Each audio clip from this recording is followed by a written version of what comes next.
আসসালামু আলাইকুম বন্ধুরা, কেমন আছেন সবাই? আশা করি সবাই ভালো আছেন। তো আজকে নিয়ে আসছি একটা গ্রেজার ফিটিংস নিয়ে, তো দেখতেই থাকুন।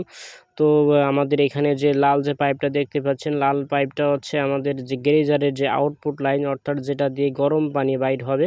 আর নিচে যে সবুজ যে পাইপটা, এটা মূলত হচ্ছে ট্যাঙ্কের লাইন, ঠান্ডা পানি ঢুকবে। তো আসুন, আমাদের এখানে যে মেন লাইন যেটা টানা আছে, এটা এখানে আছে হচ্ছে আপনার 3-4 পাইপ দিয়ে আছে। তো আমাদের এখানে গ্রেজার কানেক্টের জন্য আমরা এখানে কাজ করার সময় লাইন রাখছিলাম হচ্ছে 3/4 GIT।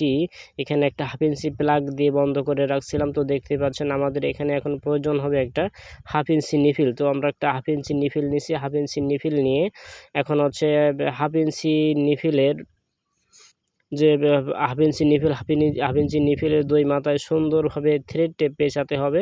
থ্রেড টেপ পেঁচানোর পরে এখন আমাদের এখানে প্রয়োজন হবে হচ্ছে একটা এটা লাগিয়ে নিয়ে এখন প্রয়োজন হবে একটা 1/2 ইঞ্চি গেট বল। যেহেতু আমাদের নিফিলটা আছে হচ্ছে 1/2 ইঞ্চি, অর্থাৎ আমরা এখানে 1/2 ইঞ্চি একটা গেট বল নিব।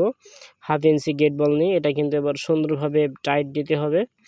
তো দেখতে পাচ্ছেন আমরা কিন্তু এখন 1/2 ইঞ্চি যে এটা গেট বলটা একটা রেঞ্জ দিয়ে টাইট দিচ্ছি। রেঞ্জ দিয়ে টাইট দেওয়ার পরে এখানে কিন্তু আমাদের আবারও একটা এই যে আমরা গেট বলটা বন্ধ করে দিয়েছি। তো আমাদের এখানে আবারও একটা 1/2 ইঞ্চি নিফিল প্রয়োজন। তো দেখতে পাচ্ছেন আমরা আবারও কিন্তু 1/2 ইঞ্চি যে নিফিল, 1/2 ইঞ্চির দুই মাথা থ্রেড পেঁচিয়ে নিয়ে তো টাইট দিচ্ছি। তো এখন আমাদের গ্রেজারের সাথে যে কানেক্ট পাইপটা দিয়েছিল, আমরা এই কানেক্ট পাইপটা এই যে 1/2 ইঞ্চি নিফিলের মাথায় জয়েন্ট দেব।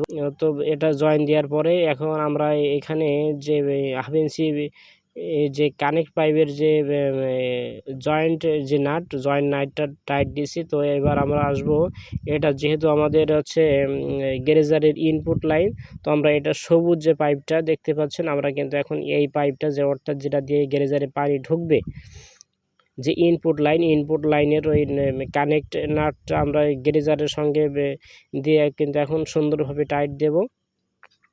তো এবার হচ্ছে আমাদের কাজ যেটা, এটা হচ্ছে এবার হচ্ছে আমাদের এটা এই যে গেট বলটা এখন ওইখানে আমরা লাগাইছি হচ্ছে 1/2 ইঞ্চি নিফিল, তারপরে একটা 1/2 ইঞ্চি গেট বল, তারপরে আবারও 1/2 ইঞ্চি নিফিল, তারপরে এই যে কানেক্ট পাইপ। তো আসলে এই যে গ্রেজারের সাথে যে কানেক্ট পাইপটা থাকে, এটা কিন্তু অনেক সুন্দর অথবা উন্নত মানের একটা কানেক্ট পাইপ দেয়। তো দেখতে পাচ্ছেন এবারে আমাদের যে গ্রেজারের যে আউটপুট লাইনের লাল যেটা, এটা হচ্ছে আমাদের আউটপুট লাইন। তো আমাদের উপরে ওয়ারিংয়ের থেকে এইখানে হচ্ছে লাইন আসছে। এটা হচ্ছে এইটা দিয়ে আমাদের হচ্ছে নিচে যে লাইনটা, নিচে যে গরম পানি যাবে সে লাইনটা। তো এখানে হচ্ছে আমাদের পাইপটা আছে 3/4। তো আমাদের এখানে প্রয়োজন হচ্ছে একটা 3/4 নিফিল। 3/4 নিফিল থেকে আমরা ওইখানে যেহেতু আমাদের যে গ্রেজারের যে লাইন আছে, যে কানেক্ট পাইপ হচ্ছে 1/2 ইঞ্চি, সেহেতু আমাদের ওইটা 1/2 ইঞ্চি করার প্রয়োজন। সেজন্য আমরা ওইখান থেকে 3/4 একটা এলবো নিয়েছি, এলবোর মাথায় একটা নিফিল নিয়েছি। এবার আমরা কানেক্ট পাইপটা ওইখানে জয়েন দেব। এবার কানেক্ট পাইপটা জয়েন দিয়ে এবার কিন্তু কানেক্ট পাইপের যে জয়েন্ট যে নাটটা সুন্দরভাবে টাইট দিতে হবে, তা নাহলে কিন্তু এখান থেকে পানি লিক করতে পারে। তো আসলে দেখতেই থাকুন, এখানে কিন্তু আমাদের নাটটা জয়েন কানেক্ট দেওয়া হয়ে গেছে। তো এবার আসবো আমাদের যে আউটপুট লাইনের যে পাইপের মাথায় আমরা থ্রেড টেপ পেঁচিয়ে নিব। তো দেখতে পাচ্ছেন আমাদের এখান থেকে কিন্তু থ্রেড টেপ পেঁচানো হয়ে গেছে। এবার কিন্তু আমরা এই যে আবারও একইভাবে যে জয়েন্ট নাটটা আমরা টাইট দেব। তো দেখে আমাদের এই গ্রেজারের সাথে যে এগুলো দেয়, যে কানেক্ট পাইপ কিন্তু অনেক উন্নত মানের। তো দেখতে পাচ্ছেন আমাদের এখানে কিন্তু এবার আছে ইলেকট্রিক যে লাইনটা, ইলেকট্রিক লাইন যে গ্রেজারের যে পাওয়ার লাইন। তো আমরা এখন এই গ্রেজারের যে গেট বলটা অন করে দিয়েছি। তো আমরা এখন লাইন দেব। লাইন দেওয়ার আগে অবশ্যই গ্রেজারের কিন্তু আপনার এই যে পানিটা ঢুকায় নিতে হবে। তো আমরা কিন্তু এখন ওটা জয়েন দেওয়ার পরে গিজারের সুইচটা কিন্তু অন করে দিয়েছি। তো দেখতে পাচ্ছেন আমাদের ওই যে দেখা যাচ্ছে গিজারের যে ইন্ডিকেটর বাতি কিন্তু জ্বলছে।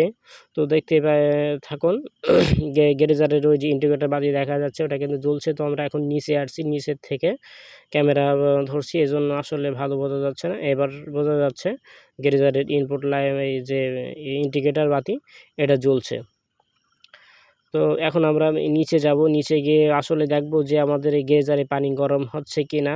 তো আমরা এখন নিচে আসছি, এই যে আমাদের বাথরুমটা, এখানে আমরা এই যে এখন আমরা গিজারের যে ট্যাপ আছে, গিজারের ট্যাপটা আমরা এখন অন করব, যে আসলে দেখব আসলে যে আমাদের গিজার লাগাইছি, গিজারে আসলে গরম পানি আসছে কিনা। কিন্তু এটা গরম হতে একটু সময় নেয়, দেখতে থাকুন।